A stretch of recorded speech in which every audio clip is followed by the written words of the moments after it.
કરો કે લોકો બે આહુડા પાડે કઈક પાછળ રોવે એવું કરો. હું જઈશ ને ત્યારે બે આહુડા નહીં પોકે ને પોકે રડશે, કારણ કે લીધેલાના કોઈને દીધા જ નથી.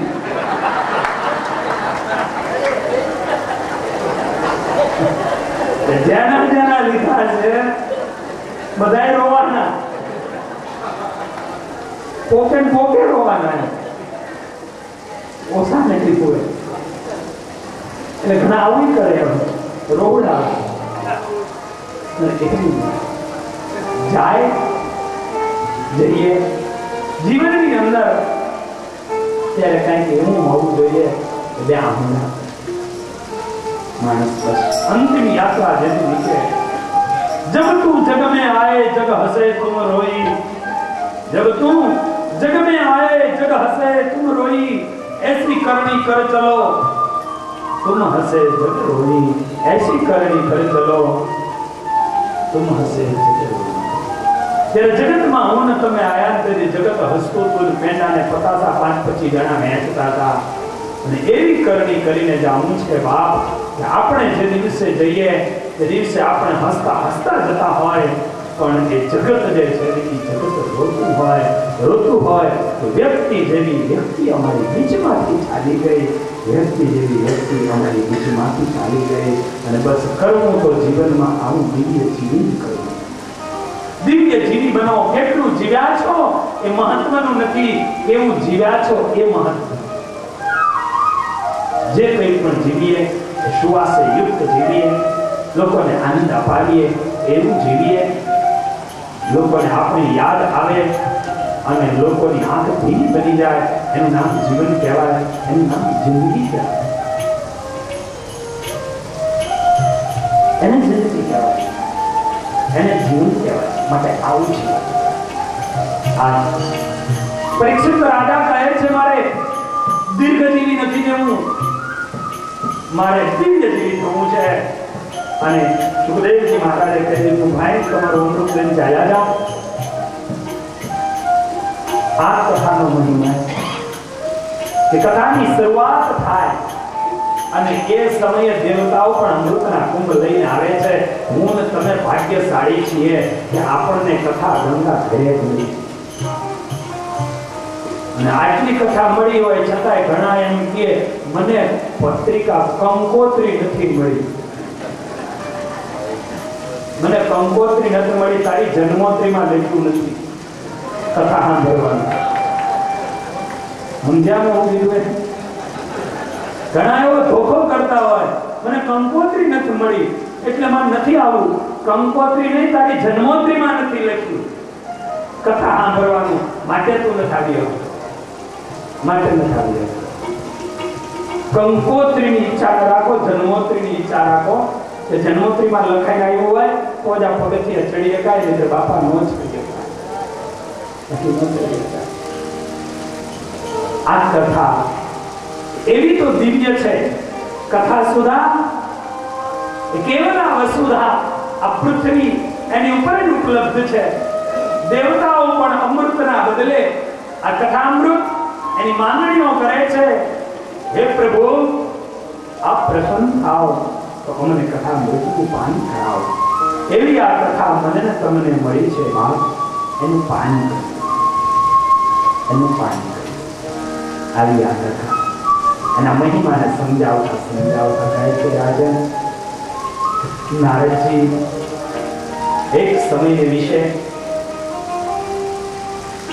આગળ ફરતા ફરતા બદ્રિકાશ્રમની અંદર પહોંચે અને એ સમય ઉપર સામે સંકાદિકો મળ્યા, સામે સામે વંદન કર્યા.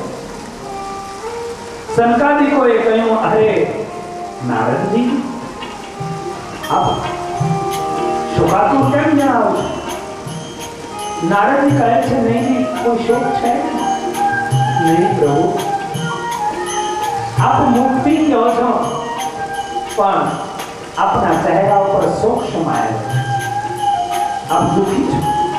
આપ બતાવો કેમ દુઃખી છો? ભગવાનનો જે ભક્ત હોય, સંત હોય, એની ચિંતા એના હૃદયમાં ન સંભવી શકે. એને તો હાથમાં માળા લઈ અને ચિંતન કરવાનો અને ખરેખર આપણે પરમાત્માની માળા જપીએ, પ્રભુનું ચિંતન જો આપણે કરીશું તો આપણી ચિંતા પ્રભુ કરશે.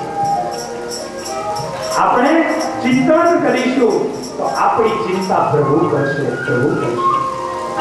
ચિંતા છોડો, ચિંતા ચિંતન કરો. ચિંતાને છોડી દો અને ચિંતન કરો, પ્રભુનું ભજન કરો, પ્રભુ કીર્તન કરો. અને એ પ્રભુ કીર્તન થશે એટલે આપોઆપ આપણી ચિંતા પ્રભુ કરવા માંડશે. આપણે જ કરવી પડે. આપ તો સંત છો. આપણા ચહેરા ઉપર આ ઉદાસીનતા આપણે ન શોભે. અને તે દિવસે નારદજીએ કહ્યું તો હે શંકાદિકો, મને મારી ચિંતા નથી. અને હંમેશા સંતની ચિંતા એ પણ ચિંતાનું તુલ્ય હોય છે.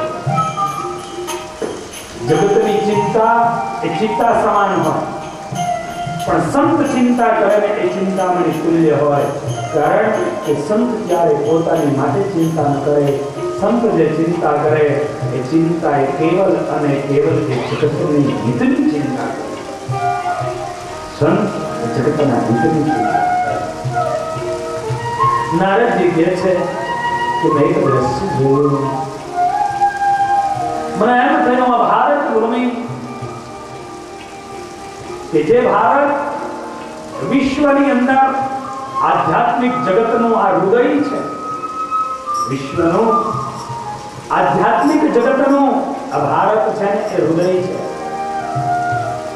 ભારત છે ભગવાન. ભગવાનમાં જે રત રહે એવા એવા ઋષિઓ, સંતો અને મહાપુરુષો જે ભૂમિ ઉપર રમણ કરે એ ભારત છે.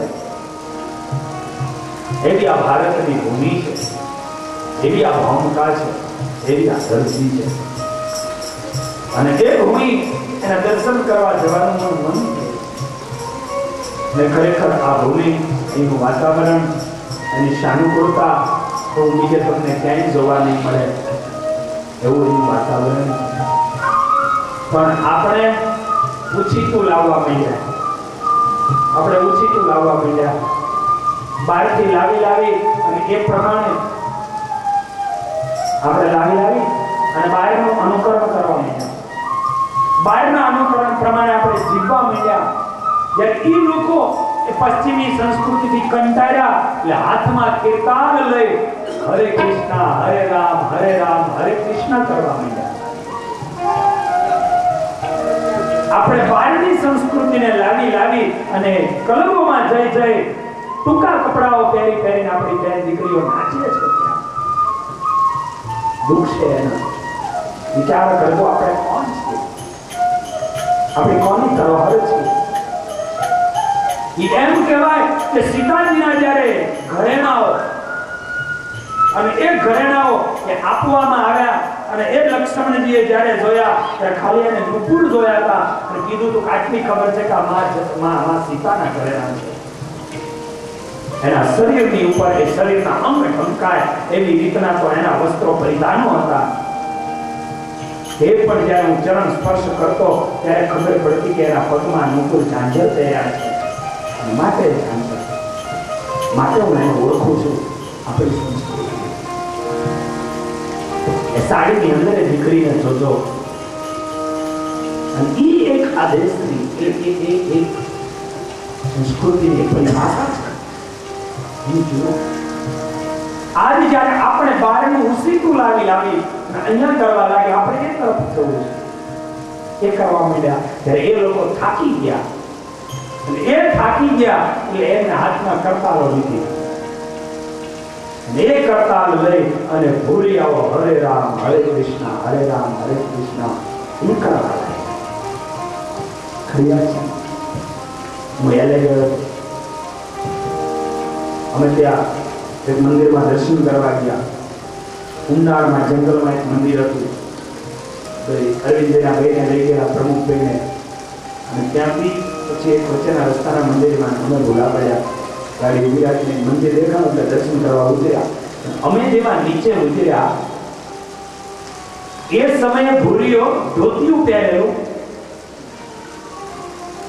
અને જભો પહેરેલો, માથામાં મુંડન અને શિખા, અને એ ભૂરીઓ અમને સંતોને જોયા રસ્તાની ઉપર દંડવત કરવા લાગ્યો. સત્ય ઘટના છે. અરવિંદભાઈ બેઠા છે, એમના ભાઈને પૂછી શકે છે. દંડવત કરવા લાગ્યો એક ભૂરીઓ સંતોને જોયા.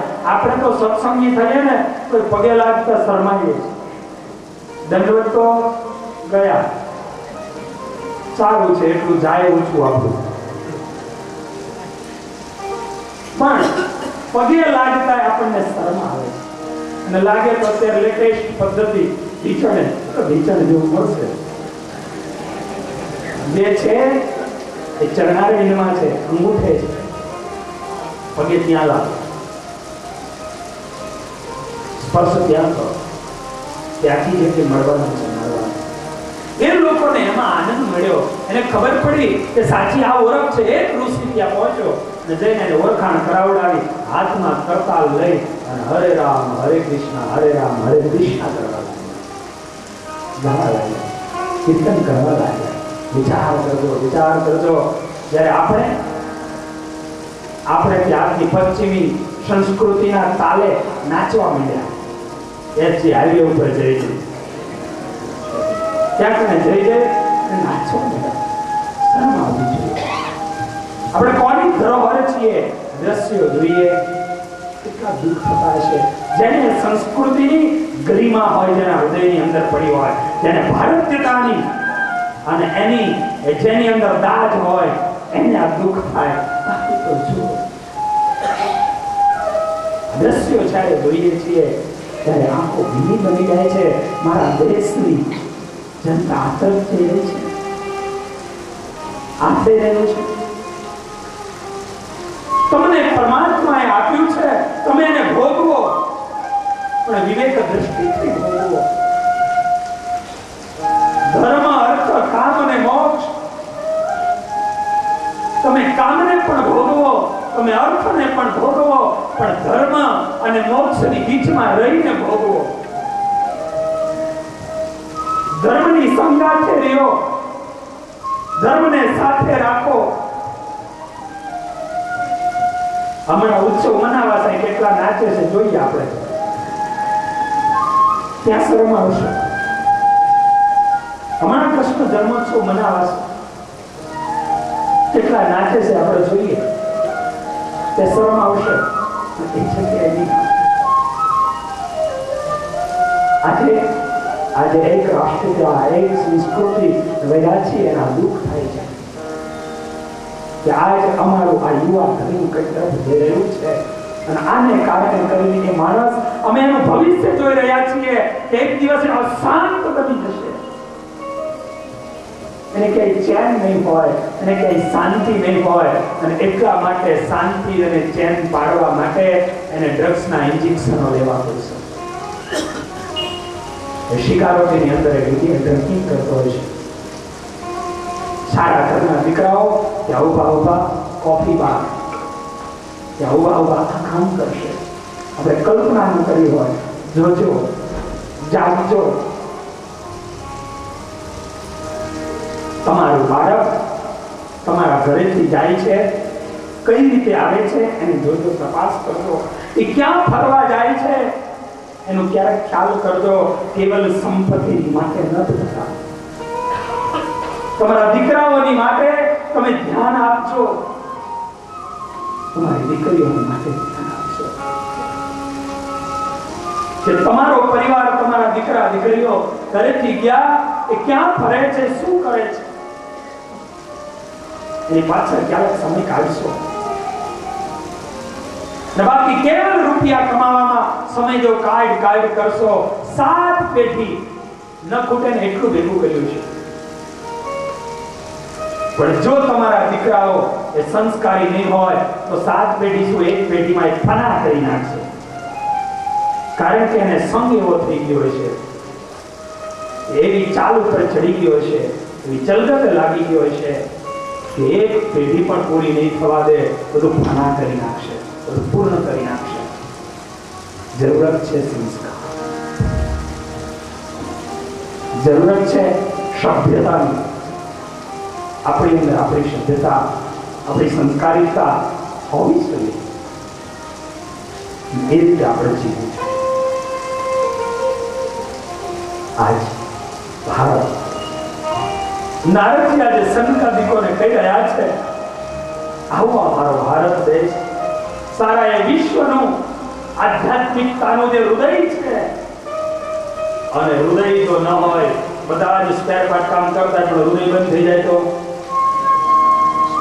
પૂર્ણ વિરામ. અને એવું આ હૃદય છે, અને હૃદયની ઉપમા આપી છે હું આ દેશ. એને મને તીર્થ સ્થાનોના દર્શન કરવાનો મને મનમાં સંકલ્પ, દર્શન નીકળ્યો. પણ જ્યાં જ્યાં ગયો ત્યાં કલીનો મિત્ર અધર્મ એનો સાથ લઈ અને તીર્થ સ્થાનોની અંદર પણ ધર્મીઓ બેસી ગયા. ત્યાં પણ મને ક્યાંય સત્યતા નહોતી દેખાતી. દુઃખ દુઃખ અને દુઃખ.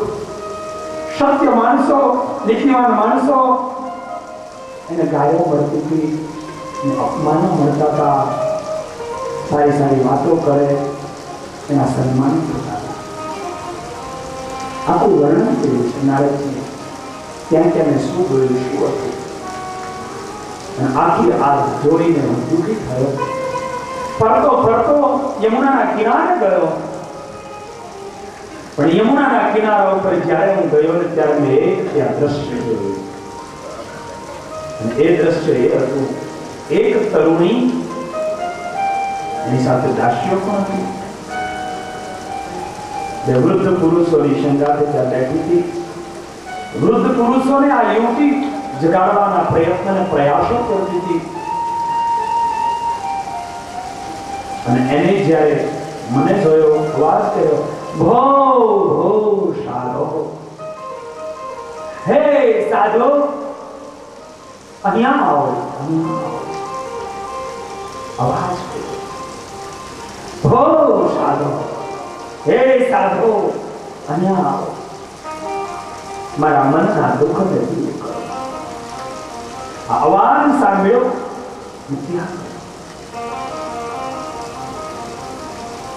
સાધુ એનું નામ છે. કોઈના દુઃખને જુએ ને દર્દિત થઈ જાય,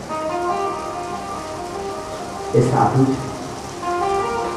ત્યાં પહોંચ્યો, મારી સામે જે હાથ છે, મેં કહ્યું, આપ કોણ છો? આ સુતેલા દીકરાઓ કોણ છે? ઓળખ, હું ભક્તિ છું. અને આ બંને મારા પુત્રો છે. મને આશ્ચર્ય થયું. પુત્રો વૃદ્ધ, માં યુવાન. અને મેં એ સમયે પૂછ્યું, આવું કેમ બન્યું? એને કહ્યું, ઉત્પન્ના દ્રવ્યે સાહમ વૃદ્ધિમ કર્ણા તતે ગતા ક્વચિત ક્વચિત મહારાષ્ટ્ર ગુર્જરે જીર્ણતામ ગતા. અતિ શ્રદ્ધાળુ આપણે છીએ, એનો લોકો દુરુપયોગ કરે છે, એને કારણે કરી અને પછી ભક્તિ વૃદ્ધ બની જાય. ભક્તિ વૃદ્ધ બની ગઈ, એનું કારણ શું? આપણે કમાઈએ છીએ, ભક્તિ કરીએ, ભજન કરીએ, પણ આપણે વેપારી નહીં બનશું. ક્યાંય નો હાલે ને અહીંયા નાખીએ. અહીંયા તેવું નથી. પણ આ જુઓ, ખાસ દૂધ બગડી ગયું, ફાટી ગયું, અને વવે કીધું સાસુ માને, દૂધ ફાટી ગયું છે, ધોઈ દો. પેલા તો બીજા નહીં, હરખા વાસણ માંજવા જોઈએ ને. દૂધ ફાટી છે એનું જાય. હવે જે બનવાનું તો એ બની ગયું છે. એ સમયે તો ઢોર દો. સાસુ માને વિચાર, નહીં એક કામ કર, એની બરફી બનાવીને ફાડીને ઠાકોરજીને ધરી દેશે. આ ભક્તિ વૃદ્ધ.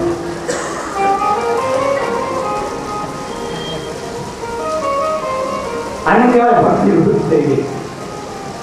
એ ભક્તિ વૃદ્ધ બની ગઈ. આવું જ્યારે થવા માંડે, દરજી ઘરે બેસાડ્યો હોય, કપડા સીવડાવતા હોય, નાના નાના ટુકડા વધે, પછી કે શું કથા કહે છે ને કે ઠાકોરની જબલા માપી છે, કોઈ કામના નથી, ઠાકોરજી આપી જાય, રાખજો ને રાખ. આને કહેવાય ભક્તિ વૃદ્ધ. આપણી ભાવના ઉદાત્ત હોવી જોઈએ. ક્યાંય ન ચાલે એવું લઈ જઈને કે મંદિરમાં દિયાવીએ. નંદુ આવ્યો ત્યારે મેં તો જોયું ગણેશજીની પાસે 4-5 મૂર્તિઓ ભેગી થઈ ગઈ. ગણેશજીની એક મૂર્તિ સિવાય વધીને 2 મૂર્તિ તમારા ઘરમાં ગમે ત્યાં, એથી વધારે રખાય નહીં, અપરાધ થાય. મેં કીધું આટલી બધી મૂર્તિઓ છે કે લોકો ત્યાં નડી આઈ મૂકી જાય છે. આપણે લોકોને દઈ દીધો હોય, જેને જોતે જો ખરીદવાનો દઈશું અમે દઈ દઈશું, અહીંથી લઈ જાઓ. આ તો કોઈ એવું થોડું સ્થાન છે કે વધારો અહીં મૂકી જાઓ. આને આવી જ્યારે ભાવના આપણી અંદર ઉદ્ભવે ત્યારે માનજો કે ભક્તિ તમારા જીવનમાં વૃદ્ધ બની ગઈ.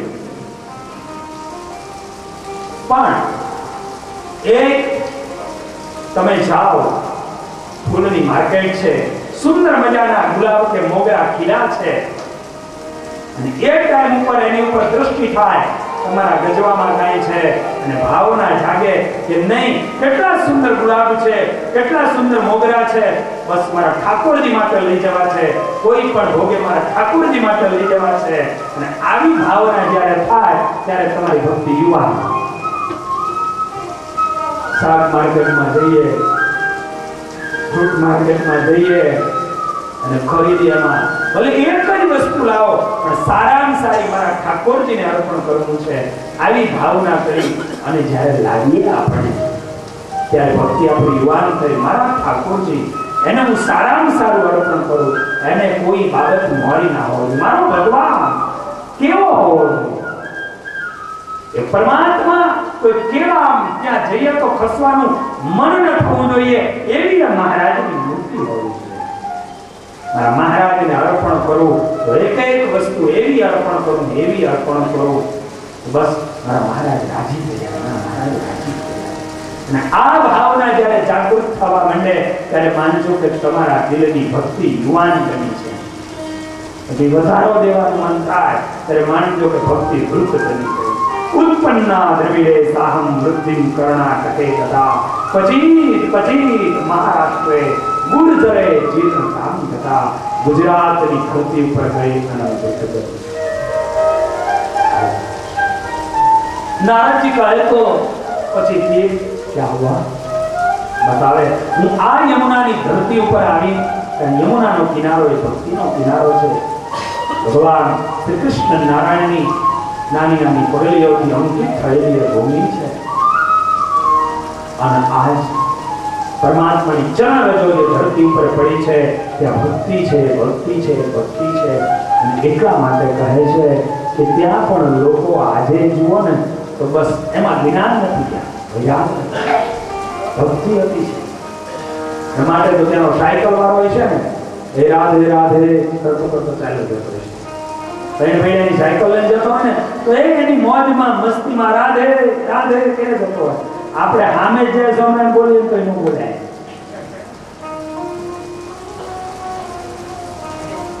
એટલે આ ભક્તિ, ત્યાં ભક્તિ યુવાન છે, બસ રાધે જપ કરવો છે, ગાવું છે, ભગવાનનું નામ લેવું છે. અને એ જપ જ્યારે કરીએ એટલે એ ભક્તિ એ યુવાન થઈ. તો ભક્તિ યમુનાના કિનારે ગઈ, યુવાન બની છે. અને એ સમય કીધું જ્ઞાન અને વૈરાગ્ય વૃદ્ધ છે. નારદજીએ વચન આપ્યું, હું એને યુવાન બનાવીશ. નારદજીએ હાથમાં વીણા લીધી. નારદજીએ વીણાના નાદ કર્યા, પણ વીણાના નાદ ઉપર વેદનું ગાન ચાલુ રહે ત્યાં સુધી એલા ઉભા થાય, વેદગાન બંધ થાય ને જરા આકાશમાં નારદ તમારો ત્યાં ભાવ નિષ્ફળ નહીં જાય, સત્કર્મ કરો. નારદજી કે શું સત્કર્મ કરો? સત્કર્મ કરો. અને નારદજી ભક્તિ જ્ઞાન વૈરાગ્ય આજ અહીં આશ્વાસન આપી બદ્રિકાશ્રમમાં આવ્યા છે. સનકાદિકોને કહે છે મને એની ચિંતા છે, મારે એનું યુવાન કરવા છે. જ્ઞાન અને વૈરાગ્યને મારે યુવાન કરવા છે. સનકાદિકોએ કહ્યું એની માટે કથા. ભગવાનના ચરિત્રો કથા કરો, એના માધ્યમે કરીને એ જ્ઞાન યુવાન. અને તે દિવસે નારદજીએ કહ્યું મારે ગોતવા ક્યાં જવું, વક્તા તમે ને શ્રોતા. પ્રથમ કથા આનંદ વનની અંદર બેઠી છે. શનકાદિકો વક્તા બન્યા છે, નારદજી શ્રોતા બન્યા છે, અને એ શ્રોતા બની અને એ કથા એને ગવડાવી. પણ કથાની જ્યાં સુધી શરૂઆત થઈ અને એમ કહે કે ભક્તિ સુતૌ તૌ તરુણૌ ગૃહીત્વા ભક્તિ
ભક્તિ સુતૌ તૌ તરુણૌ ગૃહીત્વા. ભક્તિ એના સુતૌ એટલે બંને પુત્રો એની સંગાથે તરુણ અવસ્થાને પ્રાપ્ત કરી અને ત્યાં આવ્યા છે, યુવાન બની ગયા છે. રાજન, આ કથાનો આ પ્રભાવ છે કે કથાને જો સાંભળીએ ત્યારબાદ એને કહ્યું અમે ક્યાં રહીએ. ભક્તિ જ્ઞાન અને વૈરાગ્યએ પૂછ્યું ભક્તેષુ ગોવિંદ સ્વરૂપ કર્ત્રી. જે ભગવાનના ભક્તો હૃદયમાં ભગવાનને રાખે છે, એની ભક્તિ કરે છે, એના હૃદયમાં જઈ તિષ્ઠ, એના હૃદયમાં જઈને તમે વાસ કરો. ભગવાનના સ્વરૂપને રાખીશું તો ભક્તિ જ્ઞાન અને વૈરાગ્ય આપોઆપ આપણા હૃદયમાં આવીને વાસ કરશે. કથા એનું આ મહત્વ અને મહાત્મ્ય છે કે કથાને જો આપણે સાંભળીએ તો આપણી અંદર ભક્તિ જ્ઞાન અને વૈરાગ્ય યુવાન થાય છે, યુવાન થાય છે. ત્યારબાદ આ કથાથી બીજું શું મળે તો કહે છે કે ગમે એવો પાપી જીવ એ પણ જો આ કથાને સાચા આર્તનાદથી સાંભળે તો એ પાપી જીવાત્મા પણ એમાંથી મુક્ત થઈ ભગવાનના ધામને પામે છે.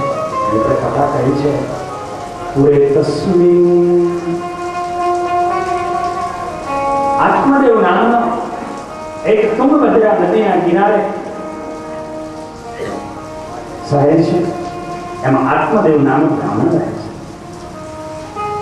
આત્મદેવો વેદસ્મી સર્વ વેદ વિશાળ, સર્વ વેદ શાસ્ત્રો પુરાણોને ભણેલા એવા આત્મદેવ યુવા અવસ્થા થતા એક સ્ત્રીની સંગાથે લગ્ન થયું. સ્ત્રીનું નામ છે ધુંધલી. બંને જણા રહેવા લાગ્યા. સમય જવા લાગ્યો, કોઈ સંતાન પ્રાપ્તિ ન થઈ. ધુંધલીનો સ્વભાવ આત્મદેવની સંગાથે મેચ ન થાય, સેટ ન થાય. આત્મદેવ મનમાં વિચાર કરે કે ભગવાન એકાદ બાળક દીધું, એના સહારે હું જિંદગી જીવી જઉં. પણ વ્યક્તિ જીવન જીવવાના અભ્રકા કાંઈક જુદા કરતો હોય છે, પણ પ્રભુ એની માટે સેટિંગ કંઈક જુદું કરી નાખ્યું હોય છે. મારા તમારા હાથની વાત નથી. પરમાત્માને આ સંગ બે જ એને બદલી શકે છે, બદલાવ લાવી શકે છે. આત્મદેવ છેલ્લે થાકી કંટાળી પત્નીને છોડીને જંગલમાં ગયા. આત્મહત્યા કરવાનો વિચાર કર્યો. સામે સંત દેખાયા અને એ સંતના ચરણમાં પડ્યા. સંત મળ્યા, એને ઉગાડ્યા, માંગણી કરી. સંતે આના દુઃખને જોયું, આના દર્દને જોયું. સંતને દયા આવી. સંતે એક જોડીમાં હાથ નાખીને ફળ લઈને એને ફળ આપ્યું. લ્યો, આ ફળ લઈ જાઓ, તમારા પત્નીને ખવડાવજો. ધાર્મિકતા યુક્ત જો જીવન ગુજારશે તો એને જરૂર ના જરૂર ભગવાન સારો એવો માણસ આપશે. રાજી થતા દયાળા પોતાની પત્નીને દીધું, પણ પત્નીને મંજૂર નહોતું. આત્મદેવને બાળક જોઈતું હતું, ધુંધલીને બાળક જોઈતું નહોતું.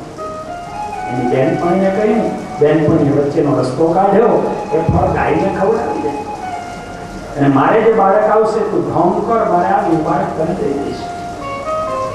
સમયાંતર જતા એવું બન્યું, એની બેનપણીના ત્યાં બાળક થયું. એ ધુંધલીએ આત્મદેવને સમજાવ્યા અને એ બાળક તેને મળ્યું. એ કહી દીધું કે આ બાળક મારું છે. આ તરફ એક સંતે આપેલું વચન ત્યારે એરે નથી જાતું. આ ગાયને ખવડાવેલું ફળ અને એની અંદરથી એક માનવ બાળકનો જન્મ, ગાયના પેટ એક બાળકનો જન્મ, ગાયના જેવા કામ, એનું નામ રાખ્યું ગોકર્ણ. પેલો ધુંધલી તકલી થયો માટે એનું નામ ધુંધુકાય. મોટા થવા લાગ્યા.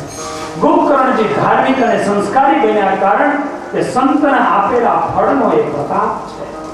જ્યારે પેલો દુરાચારી દુષ્ટ બનવા લાગ્યો. આત્મદેવ કંટાળ્યા, છોડીને જંગલમાં ચાલ્યા ગયા. ગોકર્ણજી એ પણ યાત્રામાં નીકળી ગયા. આ ધુંધુકારી અને ધુંધલીને જ મારે પૈસા ક્યાંથી કાઢે, અને જગતમાં ત્યાંથી ત્યાં પડી જેને કોઈ ન પહોંચે એને એનું એવું તો કાર્ય ન હોવું જોઈએ કે ખુદ આપણને જ નડે. એનું કાર્ય એવું હતું. અને આખી એનાથી કંટાળી અને ધુંધલીએ જઈને આત્મહત્યા કરી દીધી. ધુંધુકારી એકલો રહ્યો, 5 સ્ત્રીઓને રાખી, અને એ 5 સ્ત્રીઓ એનું પૂરું કરવા માટે રાજાનો ખજાનો લૂંટ્યો. રાજાએ અને પકડશે એવો ભય કરીને રાત્રિએ પેલી 5 સ્ત્રીઓ એને મારી નાખ્યો. એને ત્યાં નાખી દીધો. અવગતે ગયો. આ તરફ ગોકર્ણજી ફરતા ફરતા આવ્યા. રાત્રે આ પ્રેતીઓને પામ્યો અને આ પ્રેતને જોઈ જલ છંટકાવ કર્યો. એની આત્મી વિધિ સાંભળી અને તે દિવસે કહ્યું કે મારો મોક્ષ થાય એવું કરો. અરે તારી માટે ગયાજીમાં શ્રાદ્ધ કર્યું. આ એટલો પાપી હતો અને કહે છે ગયા શ્રાદ્ધ સતેર નાપી મુક્તિ મેં ન ભવિષ્ય. એક વખત નહીં, 100 વખત મારા નામનું ગયાજીમાં શ્રાદ્ધ કરશો છતાં પણ મને મુક્તિ નહીં મળે. એવા મેં ઘોર પાપ કર્યા છે. મા બાપને હેરાન કર્યા હોય એના જીવનની અંદર મુક્તિ ના આજ એ કહે છે મુક્તિ નથી. સૂર્યનારાયણ દેવને પૂછ્યું છે. સૂર્યનારાયણ દેવને આ જગતમાં 2 વ્યક્તિએ ગતિ રોકી છે. એક ભાગવતના ગોકર્ણજી અને એક આ સંપ્રદાયના ગોપાળાનંદ સ્વામી. 2 જણાએ ગતિ રોકી. આખી કથાનું કહ્યું, કથા કહી અને કથા સાંભળવા માટે આ પ્રેત આવ્યો અને આ પ્રેત જ્યારે ત્યાં આવ્યો એ જગ્યા ન મળી, એક વાંસની અંદર એ પોતે રોકાયો અને સાંજ પડીને વાંસની એક ગાંઠ તૂટી, 7 દાડામાં 7 ગાંઠ તૂટી, એમાંથી દિવ્ય પુરુષ પ્રગટ થયો, ભગવાનના પાર્ષદો લેવા આવ્યા અને ભગવાનના ધામને પામ્યા. આ કથા આ છે કે આવા પ્રેત યોનીને પામેલાને પણ મુક્તિ અપાવનારી એવી આ કથા છે. આધ્યાત્મિક દ્રષ્ટિએ વિચારી આ કથા શું કહે છે? તુંગભદ્રા નદી. તુંગ એટલે પુષ્કળ, ભદ્રા એટલે કલ્યાણ. પુષ્કળ કલ્યાણ આપનારી એવી નદી કઈ? આ શરીર એ જ પુષ્કળ કલ્યાણ આપનારી નદી છે. આ શરીરની અંદર આત્મદેવ છે, પવિત્ર બ્રાહ્મણ એ જ આત્મદેવ છે. ધુંધલી બુદ્ધિ એ ધુંધલી છે. આત્મા લગ્ન બુદ્ધિની સાથે કરે છે અને બુદ્ધિના કહેવામાં જો એ ચાલે તો બુદ્ધિ એને ખોટું ભ્રમ જ કાયમ કરાવડાવે. બુદ્ધિ હંમેશા એને ભ્રમ કરાવડાવે અને ભ્રમ કરાવડાવે એટલે ખોટાને પણ સાચું કરાવડાવે. આ બુદ્ધિ. બુદ્ધિનું ફળ શું હોય? ધૂંધું ખાય. બુદ્ધિનું જ કેવલ કહ્યું જો માનો. અને માટે એક ચિંતકે કહ્યું કે તર્ક વિતર્ક અને બુદ્ધિના સીમાડાઓ જ્યાં પૂરા થયા ત્યાંથી શ્રદ્ધાના સીમાડાઓની શરૂઆત થઈ. તર્ક વિતર્ક બુદ્ધિ તર્ક વિતર્ક જ કરાવે, પણ જો તમારે શ્રદ્ધા એ જ કહેવું પડશે. તો ધુંધલી એ બુદ્ધિ છે, ધુંધુકારીનું ફળ છે અને સંતનું ફળ એ વિવેક છે. સત્સંગ કરશો તો વિવેક રૂપી ગોકર્ણ તમને મળશે, વિવેક તમારા જીવનમાં પ્રાપ્ત થશે અને આખરે બધાને મુક્તિ કરાવશે.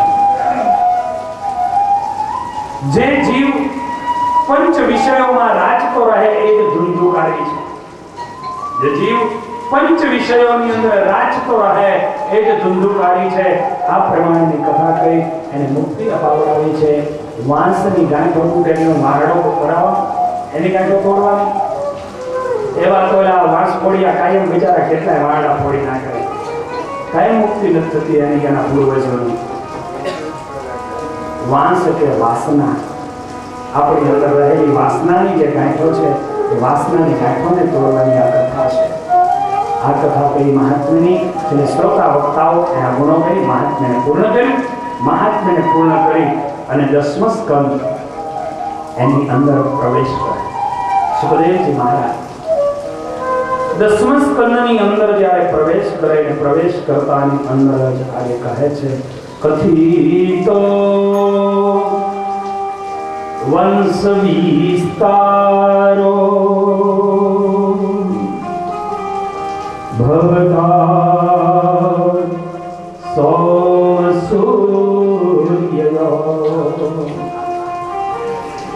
રાગનામ ચોભય વંશ્યાના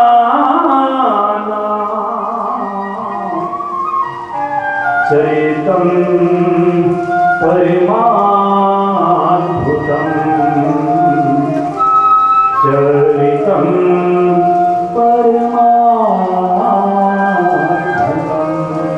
હે પ્રભુ, ચંદ્રવંશની અંદર ભગવાન શ્રી કૃષ્ણ નારાયણ જે પ્રાગટ્ય થયું, જે ભગવાન શ્રી કૃષ્ણ નારાયણે મારા માતાના ઉદરની અંદર મારી રક્ષા બ્રહ્માસ્ત્ર થકી કરી હતી, જે ભગવાન શ્રી કૃષ્ણ નારાયણની કૃપાને કારણે કરી હું હસ્તિનાપુરનો મહારાજા બની શક્યો, જે ભગવાન શ્રી કૃષ્ણ નારાયણના માધ્યમે કરી અને મારા દાદા કુરુક્ષેત્રની યુદ્ધ ભૂમિની અંદર એ યુદ્ધને જીતી શક્યા, જે મારા દાદાઓની અને અનેક વાર રક્ષાઓ કરી એવો ભગવાન શ્રી કૃષ્ણ નારાયણ એના સમસ્ત ચરિત્રો વિસ્તારથી મને કહો.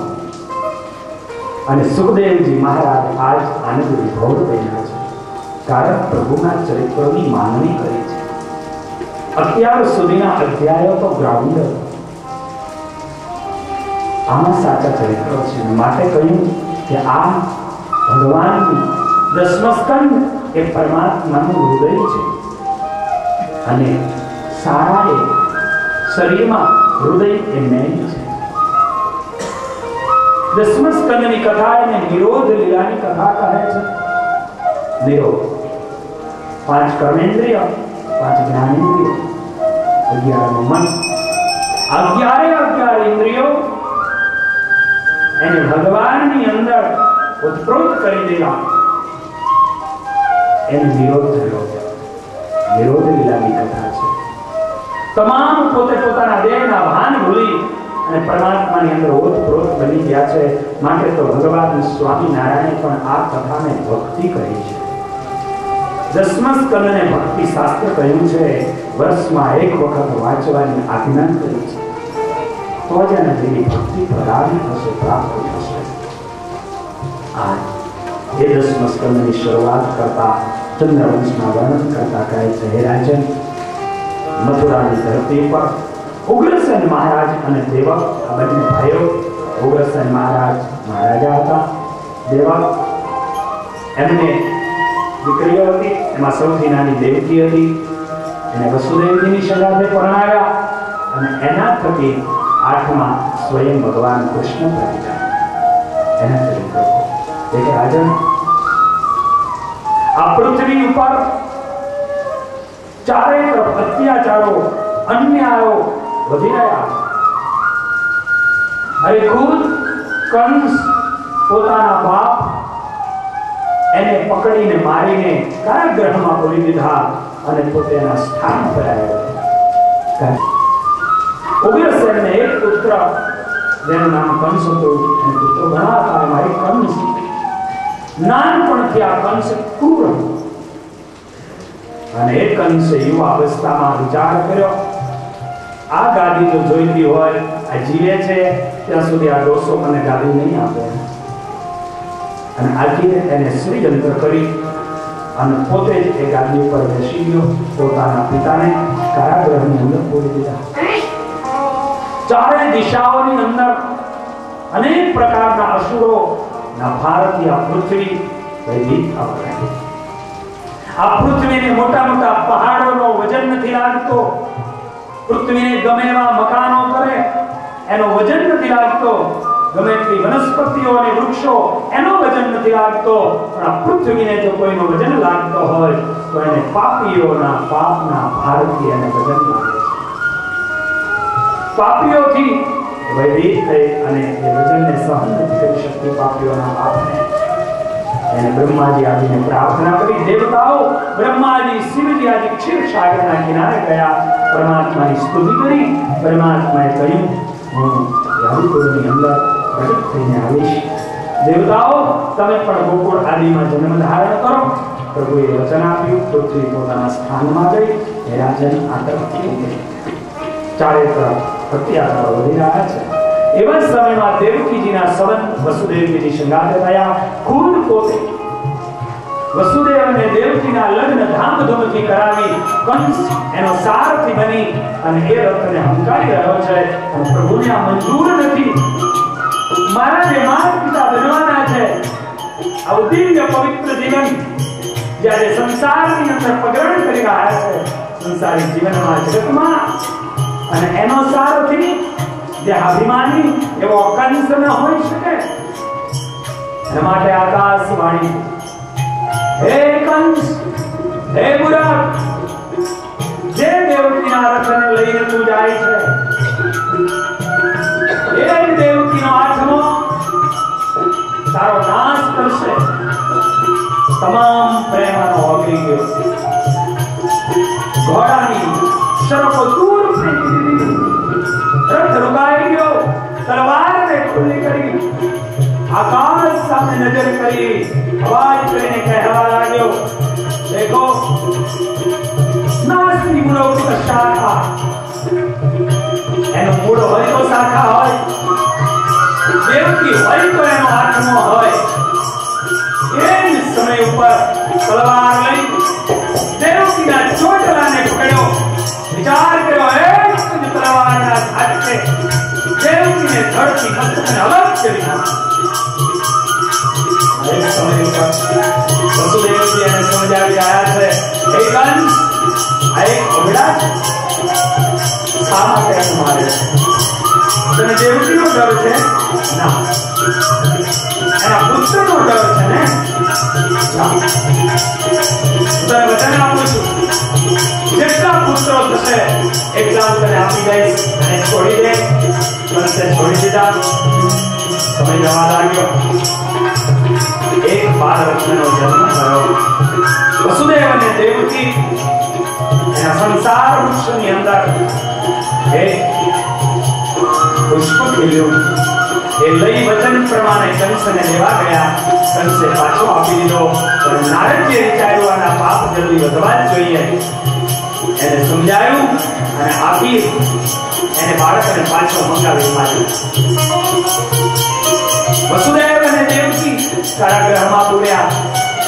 એક પછી એક એને 6 બાળકોની હત્યાઓ કરી નાખી. 7મા સાક્ષાત ભગવાન શ્રેષ્ઠ નારાયણ અને એ શ્રેષ્ઠ નારાયણ પ્રભુ દેવકીના ઉદરની અંદર આવ્યા છે. પરમાત્માએ યોગ માયાને પ્રેરણા કરી, હે દેવી તમે જાઓ. શેષજીને દેવકીના ઉદરમાંથી ઉઠાવી રોહિણીજીના ઉદરમાં ગોકુળમાં પધરાયા આવો. અને યોગ માયા આવ્યા. 7મો ગર્ભ દેવકીનો ઉઠાવી રોહિણીના ઉદરમાં પધરાવ્યો. જાહેર થયો દેવકીજીને સતુવાર. 7મો ગર્ભ સ્ત્રાવી ગયો. 7મા રોહિણીજી થકી ભાદ્ર માસ ની અંદર ભગવાન બળદેવજી બલરામજીનું સાક્ષાત ભગવાન શ્રેષ્ઠ નારાયણ એનું પ્રાગટ્ય થયું. બોલો શ્રી દેવજી બળદેવજી મહારાજની જય. ભગવાન શ્રેષ્ઠ સ્વયં સાક્ષાત 7મા કવિને આવ્યા. પેલા નાદ થાય પછી બ્રહ્મ આવે. આજ એ ફુફાડા મારતા ભગવાન શ્રેષ્ઠ આવ્યા. સમય જવા લાગ્યો. એક કારાગૃહની અંદર સમય જતા જતા સ્વયં પરમાત્માએ પ્રગટ થવાનો સંકલ્પ કરી ચૂક્યા છે. દેવકીના ઉદરની અંદર આજ 8મો સ્વયં પ્રભુ પોતે ક્રાંતિ કરાવે છે. દેવકીનું શરીર આજે ક્રાંતિમાન અને તેજોયમાન છે. કારાગૃહની અંદર પણ દેવકીના શરીરમાંથી તેજની કિરણો છૂટી રહી છે. અને એ સમય ઉપર એક પછી એક દિવસો જવા લાગ્યા. અને દિવસો જતા જતા પવિત્ર વરસાદ ઋતુ આવી. અને વરસાદ ઋતુની અંદર મેઘ આકાશની અંદર ગર્જનાઓ કરવા લાગ્યો. વીજળીઓ ચમકવા લાગી. અને મેઘ હાથની સુંદરી પ્રમાણે પોતાની ધારાઓ કરી વરસવા લાગી. નદી અને નાળાઓ છલકાવા લાગ્યા. આજ પક્ષીઓ બોલવા લાગ્યા. ચાંદલો ઠપકવા લાગ્યા.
સગામ કરો બની બની અને હારે વસી રહ્યા છે બોલવાઓ પોતાની રોકડા કટકટ કટકાઓ કરી કરી અને ક્યાં હાથ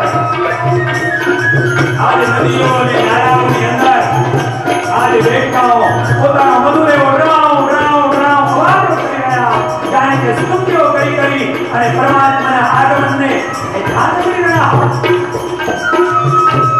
અને એવો અષાઢ માસ પૂર્ણ થયો અષાઢ પૂર્ણ થતા શ્રાવણ આવ્યો અને એ શ્રાવણના જન્મરિયા મેં શ્રાવણ વર્ષી આવ્યા છે श्रावण में शुक्ल पक्ष पूर्ण थयो शुक्ल पक्ष पूर्ण થતાની સાથે જ શ્રાવણ નો કૃષ્ણ પક્ષ ચાલુ થયો એક પછી એક તિથિઓ જવા લાગી અને એ તિથિઓ જતા જતા શ્રાવણ કેમ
चतुर्भुज स्वरूप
બની ગયા યમુનાનો કિનારો આવ્યો યમુના મહારાણી પ્રભુનો ચરણ સ્પર્શ કરવા માટે ઉછળવા લાગ્યા એ જ સમય ઉપર પરમાત્મા પ્રભુ બોલે પોતાના કિનારાને લંબાવ્યો યમુનાજીએ માર દીધો વસુદેવજી પ્રભુને લઈ ગોકુળમાં પધાર્યા પ્રભુએ ત્યાં પરમાત્માને યશોદાજીની બાજુમાં પધરાવ્યા અને યોગ માયાની દીકરી હતી એને લઈ વસુદેવજી આવ્યા મથુરાની ધરતી ઉપર આ તરફ દરેકને સુખનો થવા લાગ્યા આનંદ થવા લાગ્યા અને ગોકુળની ધરતી ઉપર આનંદ અને આનંદ થવા લાગ્યો નંદ ઘરે આનંદ ભયો